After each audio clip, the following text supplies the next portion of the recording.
All right. Hey, everyone. Welcome to this FaceTime call.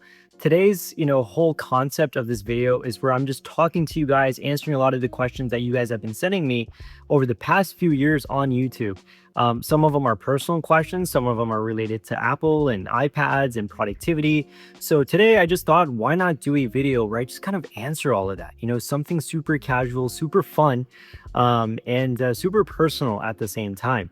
And especially now because I have finally crossed 30,000 subscribers on YouTube. So thank you so much if you've subscribed to my channel. It means the world to me. I never ever thought anybody would ever even watch me on YouTube. So now to have a small community that motivates me, inspires me, and watches me, it means the world to me. So thank you so much for being on this FaceTime call. At least that's what the format of this video is going to be like, as if I'm talking to you guys over a FaceTime call. I almost wanted to call it FaceTime, but my wife said if I did that, everybody would unsubscribe and that it would be very embarrassing. So I'm not calling this a FaceTime call, but I still think that's pretty funny. So a lot of people over the years have asked me, am I a full-time YouTuber? And did I ever plan on being a YouTuber in general? So the answer to both those questions is no. I'm not a full-time YouTuber. I'm a marketing consultant. That's what I do for a living. And YouTube is more of a passion project and a hobby of mine. I'm someone who's very into technology, and I, love to edit videos and stuff and just create content. I create content for my clients. So it only makes sense that I also create content for myself, right? About the things that I love. So that's kind of why I do YouTube. It's not to make money. It's not to, not to even get a huge following. It's just about talking about the things that I'm very passionate about. And that also leads me to say that a lot of sponsorships come my way, and I just kind of turn it down because this whole YouTube channel's premise is not to make money. It's just about creating content that I'm passionate about. I always ask myself, what kind of videos do I want to watch? And it's kind of funny how I started this channel, because I started with my first video just being called Kindle versus physical books. And it was just a very basic video where I'm just it's all B-roll, and it's just me talking about the pros and cons of reading a physical book versus a Kindle book. And so I did that video. I got maybe 10 views on the first day, and I loved it. I was like, wow, 10 people watched me. And then but that's not enough for you to create more content, right? But then I looked at it, I went on YouTube and I searched my own video up, and a month later, it was at 1,000 views. And I'm like, what? 1,000 people are watching me? So I thought that was kind of interesting, and it kind of motivated me to create more content. So yeah, that's kind of how I started my, YouTube channel, by talking about, reading books specifically on Kindles and reviewing Kindles. And then slowly and surely I, made my way into talking about Apple products. So yeah, that's where we are today. And I think, I'm so glad to finally be not that I don't like books. I love reading books. I love, Kindles and stuff like that. But when it comes to speaking about certain things, it's Apple that I absolutely love, specifically iPads, and how to be more productive on Apple gadgets. And I'm finally, being able to do that. So I'm very thankful for that. But that's kind of how my journey started. I think it was around 2021 when I created that first video, and that was the beginning of this whole YouTube journey. So that's a question that I get quite often. How did I get into it? So now you know. And another question that I also get asked quite frequently that I never really thought I'd be asked is, am I married? And yeah, I am married. I don't know why people always ask me that, but yes, I am married. I actually got married last year. So now I'm gonna go into my iPad mini, the product that I quite often talk about on this channel, right? So now let's just turn this on, unlock this, and go through some questions. And also, you can still ask me questions in the comment section below. I'll still answer, but these are just the ones that I get asked most frequently. So which Apple gadgets are the best this year and why people love them? So this year is kind of hard to say because, we're still in the very beginning, right, of the year. It's not that Apple has released a ton of new products. The iPhone 16e, though I have not used it and I have not reviewed it, it is a device that kind of catches my eye because I think for most people, what they're wanting in a phone, it actually has a lot of that. it is something that I'm kind of excited to, I mean, even now it's been quite a, few weeks since it's been out, but I'm still quite intrigued by how people are liking it. But I will still say that I am a big fan of the iPad mini, though this came around last October, I believe. I think this is straight up one of the best gadgets of the year, because it still kind of came out towards the end of last year, right? So I say the iPad mini, the 7th generation. I guess if you're new in the market for an iPad Air, then I think the new iPad Air with the M3 chip is, I think, a fantastic gadget. In fact, I've gone as far as to say that it is the best iPad for most people. So hopefully this answers the question. Another question that I often receive is regarding Apple Watch. Is the new Apple Watch Series 10 a worthy upgrade from the Series 9 and the Series 8? To be honest, at first when I got it, the answer was actually going to be no. I did not think it was that big of an upgrade from the Series 9 or Series 8. Having said that, after using the device, in fact, I just dropped my 6 months later review, which you can check out on my channel. I love the Apple Watch Series 10. It's a phenomenal upgrade, and I do think it's worth upgrading from the previous generation of the Apple Watch, because yeah, on paper it might not sound like a big difference. Like, yeah, it's thinner, it's lighter, it's got a bigger screen. Like, okay, great. But when you're wearing something and when that wearable feels thinner and lighter, on your wrist, that does make a big difference. And that 10% decrease in weight does make a huge impact. And so does that screen size. You get a bigger screen size, and the overall the footprint of the device isn't much bigger. So I think those things do make a big difference. The screen is brighter. Even the always on display feels a lot more nicer, and more like a traditional analog watch, especially with the second hand moving. I think it's a solid upgrade. I do think so. And if you want my full thoughts on it, you can watch my 6 months later review that I just posted a few days ago. All right, the next question is, when was the last time you used your MacBook? So to give context to people who haven't been subscribed to me for a while, I have gone all in on the iPad. The iPad is my main computer, and on this channel, I've done a lot of videos going over how I love the iPad and how it's a great MacBook replacement for me. Now, I've also said that it's not a MacBook replacement for everybody, but I do think that for most people, what you do on a Mac, you can easily do that on an iPad, especially the iPad Air and the iPad Pro. And to be very honest, to answer your question, I haven't used my MacBook in about 6 or 7 months. Yeah, it's been a while, and we're about to hit the 1-year anniversary of the release of the iPad Pro, and that that's when that journey of me making that switch even happened. And the only reason I used it was because I had to make some minor edits on a PowerPoint master slide, and I couldn't really do that on the iPad, unfortunately. So that's when I had to kind of jump back into the iPad or the MacBook to make those changes. And I discussed about it in one of my videos, and someone actually gave me a loophole of how you can still edit master slides, PowerPoint master slides. And I tried that and it worked, and I'm going to talk about that in a future video. But yeah, I'm loving the iPad Pro experience. It's fantastic. And like I said, I don't use my MacBook, and when I did, it was like 6-7 months ago, and it was just for one very minor thing. All right, so are you attending WWDC? I wish. I really, I hope, it would be a dream come true if I got an invite from Apple to WWDC. But it's fine, right? Like, my whole purpose of creating content on this channel is not for sponsorships or endorsements. It's to just create content that I'm very passionate about. And if one day Apple sees it and they see that passion, they invite me, I think I would cry. To be very honest, I think I would cry. But one day I do hope to change that.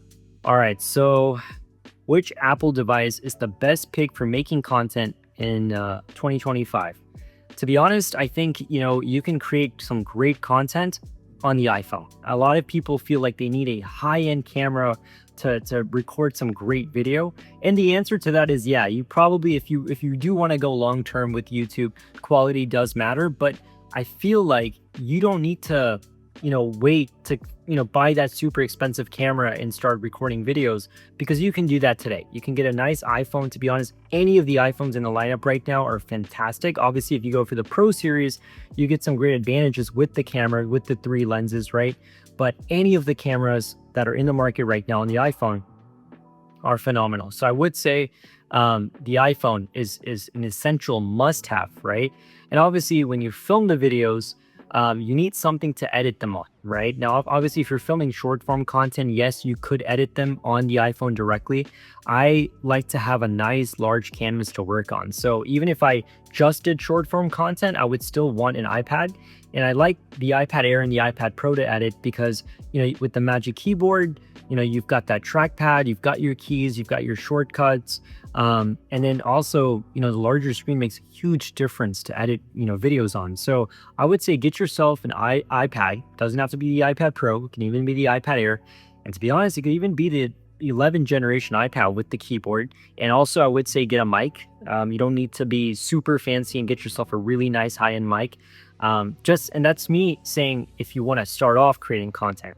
Yeah, a nice mic, your iPhone and your iPad, and you're good to go. How does the iPhone 16 Pro Max stack up against older iPhones? To be honest, I just did a review on this. I did not find a huge difference upgrading from the iPhone 15 Pro Max to the iPhone 16 Pro Max. And that camera control button, I'm sure there are a lot of people out there that use it. I don't use it. So upgrading just because you have a new camera control option doesn't make a huge sense for me to upgrade, and I don't recommend anybody to upgrade to the new iPhone just for the camera control. And aside from that, you don't really have a lot of differences, right? I mean, you do have some nice small software enhancements like audio mix, right? So let's say you forget your mic one day and you're filming something through, the software, you can, make it sound like you're in a studio filming. So little features like that are very handy. I think if you shoot in Pro RAW or ProRes, I think you've gotten a small upgrade with that as well. So I think there's small, like video enhancements and software enhancements that I think are great. Apple was really banking on Apple Intelligence being a huge factor, but you can also get Apple Intelligence on the iPhone 15 Pro Max. So my wife has the iPhone 15 Pro Max and she has Apple Intelligence, and sometimes we don't even know, which phone is which, right? So, and that means something. So no, I don't think that the iPhone 16 Pro Max stacks up really well in comparison to the 15 Pro Max, just because there's not a lot of differences. But I said this in my review that if you have the 14 Pro Max or even the 13 Pro Max, especially the 13 Pro Max, then I do think it's a great upgrade. 14 Pro maybe, right? But if you have a 15 Pro Max, I don't think there's a real reason to upgrade to the 16 Pro Max. I would just say wait for the 17. Why is the new M4 iPad Pro a great laptop alternative for creative folks? This is a great question. I love versatility. I also love portability. And I feel like those are two things you get with an iPad. Yes, with the MacBook, they are, especially the Air, they're super thin and light. But I think the versatility of an iPad, that touchscreen display, manipulating things with just the touch of your finger, that's beautiful. You can't get that anywhere else, right? You can use it as a fun device for leisure, right? Where you're just, reading a book, swiping through, social media or the internet, reading and responding to messages. That is a great device, right? The iPad's a great device for that. But also with the Apple Pencil, with adding in a keyboard, and stuff like that, you get a full computing experience. So you get, a computer, you get a great, small tablet all in one. And I think that's what makes it very versatile, right? And if you want to, edit with the Apple Pencil, you can do that. If you want to, sometimes I'll be editing videos and rather than the trackpad, I'll just be zooming in on the display. Like I'm actually touching my content. So it makes a big difference as a creative individual when you can use the touchscreen and the Apple Pencil and really just create some amazing stuff, whether you're a video editor, a musician, a photographer. Just editing and creating stuff on the iPad is beautiful. Obviously, I prefer the iPad Pro and the iPad Air for that, but any iPad in the market, I think is fantastic. It really just comes down to what your needs are. But iPads in general, I think are great for creative individuals. What was your first Apple product? My first Apple product was the iPod Nano, the first generation iPod Nano. That was a long time ago. But yeah, that was my first Apple product ever. I think that's when my whole journey with Apple started. And I just loved it. The hardware, the software. I was a little kid at the time, but I just loved the whole integration. I mean, I always loved technology as a kid, but when I got my hands on the iPod Nano and then eventually, I got my hands on the iPod Touch And then I got into my first MacBook. And that first MacBook, I'll never forget it. It was the first unibody aluminum MacBook Pro, and it was beautiful. It was a laptop that I feel like was way ahead of its time. And because at that time you only got the clunky plastic computers, right? And this was the first computer where I felt like a company really paid attention to detail and design, and not just the hardware, even a software perspective. I think it was way ahead of its time. And that's when I just fell in love with Apple. Unfortunately, I was with Verizon at the time, so the iPhones were unfortunately only with AT&T and then later Sprint. But I think the first iPhone that I got was the iPhone 4. And that, once again, the iPhone is probably the most magical Apple product ever, right? And I remember I got that when it first arrived on Verizon. So I had to wait quite a few years. It wasn't until, like I said, the iPhone 4, but that was my first iPhone. It will always be very special to me. And obviously in 2010, when I got my first iPad, and I loved it. I was reading books on it, watching movies on it. Just to hold such a large device. I mean, at the time, that I think it was a 9.7-inch display, that was relatively large for that time. And to hold that and kind of start using it as a computer, because it did have the Keynote application, the whole iWork suite, right? Keynote, Pages, and Numbers. I always felt like I was living in the future when I used the iPad. And now here I am, and I have a whole channel dedicated about iPad and productivity. So it's nice how it's become full circle. But going back to the initial question, the iPod Nano was my first Apple product, and my first entry into the Apple journey, or the Apple ecosystem. Would you be interested in seeing macOS come to the iPad? I am not interested in seeing macOS come to the iPad. I've done a whole video on that actually, for why macOS will not come to the iPad. There are a lot of people that think that it should, and that one day it might. I'm on the other side. I think macOS should just be its own thing. The Mac is a different device. The iPad is its own device. Let's keep them separate. A lot of people want this mergence of an iPad and a Mac, and I think let's keep them separate. They're both two different devices, and they're kind of made for two different audiences, though that audience might be merging now, right? I feel like one is a touchscreen first oriented device, and one is a device that's made for the keyboard and for the trackpad, right? So two different inputs. And I feel like, let's not take the joy out of the iPad by bringing macOS, because macOS is not, first of all, optimized for a touchscreen display. And I think the versatility and the familiarity that you get with iPadOS is beautiful. It really is. I mean, we live in a digital, age now where everything is so touch optimized, right? So when you're using the iPhone, and when you jump from your iPhone to your iPad, that similarity and the familiarity of that is beautiful, right? Having said that, though, I do want iPadOS to become more powerful. There are a lot of features that I think it's lacking. So I do want more inspiration from the Mac. I do want more features from the Mac to become touch optimized, to take advantage of the fast processors of the iPad and the large displays of the iPad. So for example, the Files app, I want the Files app to be more like Finder. I feel like it's very, it's too simple, right? It does the job for most people, right? But I feel like there's sometimes I feel like, no, I need a better file management system, and Files just isn't really there yet.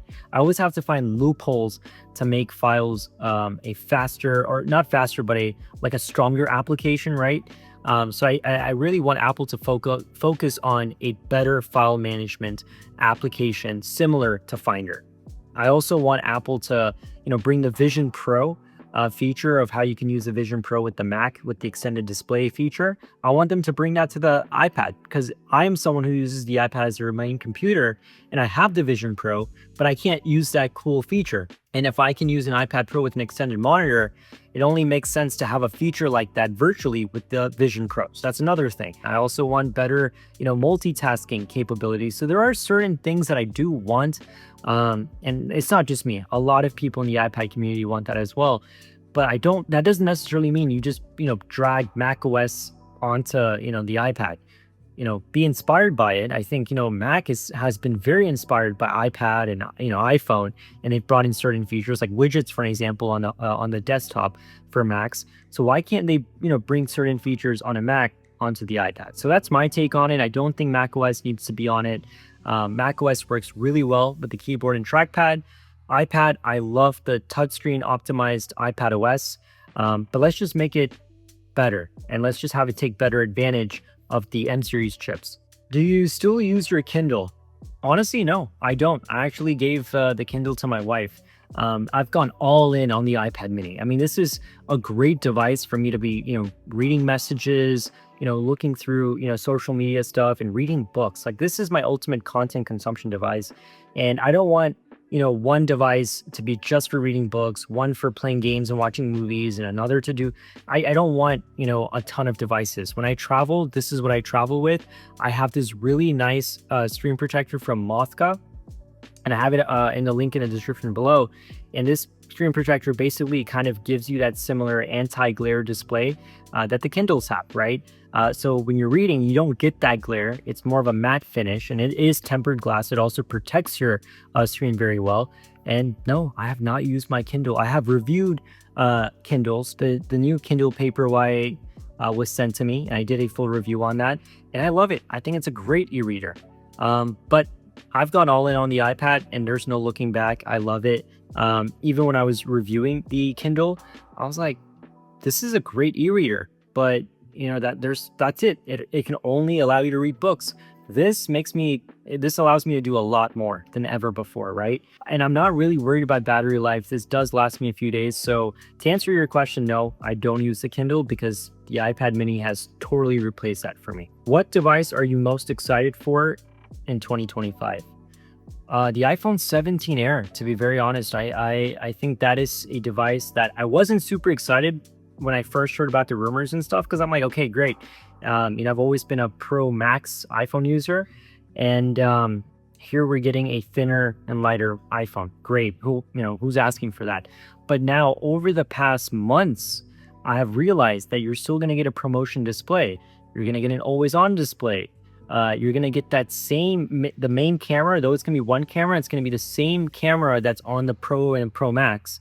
So that's very nice to know. Apparently, it's going to have amazing battery life. It'll be a super fast device. It'll be drastically thinner and lighter. And I don't know about you guys, but I feel like iPhones have become a little thicker over the years. And especially like the Pro and Pro Max, they've kind of almost become like, I don't want to use the word bricks, but they do become like bricks when you put a case on it. I kind of want something. I travel so much that I want something thinner and lighter. And I feel like the iPhone 17 Air, the more I read about it, the more excited I get about it. So I think the one device that I'm really excited this year is the iPhone 17 Air. Obviously, last year was the big year for iPad Pro, so I'm not anticipating another big update to an iPad Pro this year. And there are rumors about an Apple Vision Air, a thinner and lighter version of the Apple Vision Pro coming out later this year. That's like 50-50, but we'll see. We'll see if that makes it this year. If it does, then I'll be super excited to get that, because one of the biggest issues that I have with the Apple Vision Pro is just the weight. It just weighs a lot on your head when you're wearing it. You feel it on your face, and that kind of stops me from wearing it so much. So if there is a thinner, lighter version of the Apple Vision Air maybe, then I'll be very excited to get that. I'll immediately sell my Vision Pro and get the Vision Air. So I'm actually much more excited for iOS 19 and iPadOS 19, because both iOS 19 and iPadOS 19 are going to bring a huge new visual overhaul. So it's going to look very different. Apparently the look and feel is going to be very similar to the software of Vision OS. So it's going to feel a lot more futuristic and cool. And I think we've been so used to the look and feel of the operating system of iOS and iPadOS for so many years now that I'm ready for a change. And apparently the mock-ups that I've been seeing are really, really cool. So I'm excited for software this year more than hardware. And especially with iPadOS, because like I keep saying, I love the iPad. I love doing work on it. And this year, iPadOS 19 is apparently, based on a lot of reports that are coming out, it's going to be a lot like a Mac, right? It's not going to be macOS once again coming over to the iPad, but a lot of macOS features are going to trickle down to the iPad. And I did a video on that as well. Mark Gurman, came out with this report, and I kind of went over it, of how Apple really wants to focus on power users and multitasking and stuff like that. So We don't really know what the features are for iPadOS 19. There's no rumors about it yet. There's not even a lot of leaks about the iPadOS software in general. But this report has gotten me very excited. That's going to be a lot more like macOS. And so yeah, I'm excited for software this year more than the hardware. Where are you currently watching on Apple TV Plus? So I like how people just assume I watch content on Apple TV Plus. But no, I love Apple TV Plus. I think it's the best streaming service right now. I think the content that they're coming out with is just amazing. Ted Lasso, Severance, The Morning Show, Servant was also a really nice show that people don't really talk about much. So many great shows. But right now I'm watching Your Friends and Neighbors, really, really enjoying that. And also The Studio with Seth Rogen. So those are two Apple TV Plus shows that I'm watching. Both are fantastic, and I couldn't recommend them more. But once again, there are a lot of videos or a lot of movies and TV shows that are on Apple TV Plus that I haven't checked out yet. But I also want to know your thoughts. What shows and movies on Apple TV Plus do you recommend? Comment below. Let me know. But at the end of the day, I didn't want this video to be super long, or I didn't want this FaceTime call to be super long. I don't want to bore you guys. This was just supposed to be a super casual chat, right? But at the end of the day, I always want to know your thoughts about this channel. I also want to know what kind of videos that you want to see. Like I said, 30,000 subscribers, to some, it may not be a lot. To me, it's a lot. I never thought that. I still remember when I crossed 1,000 subscribers and how big of a deal that was for me. And I thought, that's great. That's wonderful. And here I am with 30,000 subscribers. And so that means the world to me. I'm someone who's creating content about things I'm actually passionate about, right? I don't want to just create the same content for views or subscribers. If it's a video that I feel like I'm interested in, that I would want to watch, then I create it. Like I just did a video that wasn't about iPhone, that wasn't about the iPad or the Mac. I did a video where I was going over how I was completing my Apple ecosystem with the HomePod Mini and the Apple TV. And I had no idea how that video was going to perform because I'm not really known for that, right? I don't talk about Apple TV or HomePods. I talk about iPads and productivity and maybe iPhones and Apple Watches here and there. So I didn't think people would watch it. And if I was to go based on the algorithm and analytics, I should not have done that video. But I did, and apparently it's gotten over 20,000 views in just a couple weeks, so that's pretty huge. So I'm just having fun here. That's the big thing. If there's a video idea that I have, or there's a product that I want to try that I haven't tried before, like the HomePod Mini, for example, I want to share those experiences with you guys. So if there are certain types of videos that you want to watch from me, let me know in the comment section below, and also join my WhatsApp group. I have a WhatsApp group just dedicated for people who enjoy my content, and I have a link for it in the description below for you to join that WhatsApp group. But we just geek out on there. We talk about videos. I'll be asking you guys questions. People are asking me questions. It's super chill, super laid back, and I give a lot of the cool behind the scenes of videos that I'm working on and products that I'm going to be talking about next. So join that WhatsApp group if you're interested. Once again, thank you so much for allowing me to share my thoughts and my opinions on YouTube.